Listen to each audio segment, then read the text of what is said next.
চলো দেখি 2025 সালের শেষ পর্যন্ত কতগুলো ইউটিউবার ইউটিউব প্লে বাটন পেয়েছে।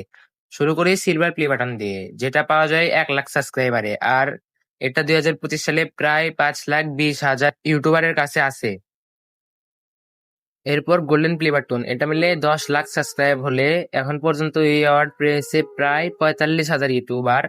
এরপর আসে ডায়মন্ড প্লে বাটন, যার জন্য দরকার 10 মিলিয়ন সাবস্ক্রাইবার। 2025 সালে শেষে এর সংখ্যা দাঁড়িয়েছে 1186 জন ইউটিউবার, মানে 1,000-এরও বেশি। এরপর কাস্টম প্লে বাটন, এটা 50 মিলিয়ন সাবস্ক্রাইবারে পাওয়া যায়, আর এখন পর্যন্ত মাত্র 85 জন ইউটিউবার এই লেভেল পার করেছে। আর সবশেষে red diamond play button, 100 million সাবস্ক্রাইবারে কিন্তু এটা পাওয়া যায়। চলো দেখি এটা কতজনের কাছে আছে। এখানে টি সিরিজ, যা 297 মিলিয়ন সাবস্ক্রাইবার অর্জন করেছে। তারপর পিউডিপাই 110 মিলিয়ন সাবস্ক্রাইবার পেয়েছে, এটা বাচ্চাদের ভিডিও তৈরি করে। কোকো মেলন 194 মিলিয়ন সাবস্ক্রাইবার পেয়েছে।